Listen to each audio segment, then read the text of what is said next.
यहाँ पर मेरे पास एक आयत है जिसकी चौड़ाई है b और जिसकी ऊंचाई है h। तो मैं जानता हूं कि इसका जो क्षेत्रफल होता है वो होता है चौड़ाई गुणा ऊंचाई। या इस आयत के हिसाब से मैं यहाँ कह सकता हूं कि इस आयत का जो क्षेत्रफल है वो बराबर है बेस b गुणा हाइट h के, यानी कि चौड़ाई गुणा ऊंचाई।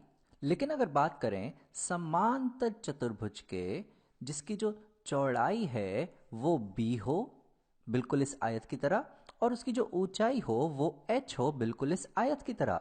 ध्यान रहे हम यहाँ पे समांतर चतुर्भुज के ऊंचाई की बात कर रहे हैं, ये भुजाओं की लंबाई की बात नहीं कर रहे हैं। ऊंचाई होती है अगर हम इस भुजा से इस नीचे वाली भुजा तक एक सीधी रेखा खींचें 90 डिग्री के कोण पे, तो उसे कहते हैं ऊंचाई। तो यहाँ पे ऊंचाई जो है वो h है। तो क्या लगता है कि जो समांतर चतुर्भुज है जिसकी चौड़ाई और ऊंचाई बिल्कुल इस आयत की तरह है, तो उसका क्षेत्रफल हम कैसे निकालें या वो क्या होगा? तो जरा यहां ध्यान दो, मैं एक काम करता हूं।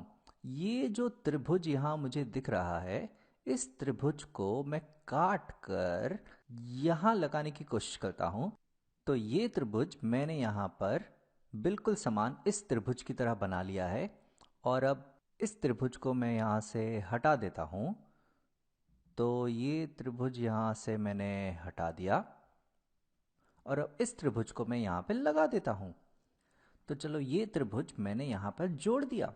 अब अगर तुम देखो तो ये जो समांतर चतुर्भुज था ये बिल्कुल बिल्कुल इस आयत की तरह दिखने लगा है। यानी कि इसका जो क्षेत्रफल है और इसका जो क्षेत्रफल है वो बराबर लग रहा है यहाँ पे। यानी समांतर चतुर्भुज का जिसकी चौड़ाई हो b और जिसकी ऊंचाई हो h, उसका जो क्षेत्रफल होता है वो भी बराबर होता है b गुणा h, यानी कि चौड़ाई गुणा ऊंचाई। मैं यहाँ अपना समांतर चतुर्भुज वापस ले आता हूँ। तो ये था हमारा समांतर चतुर्भुज, और इसका जो क्षेत्रफल है वो बराबर है इस आयत के क्षेत्रफल के, यानी कि इसका भी क्षेत्रफल है b गुणा h, यानी कि चौड़ाई गुणा ऊंचाई।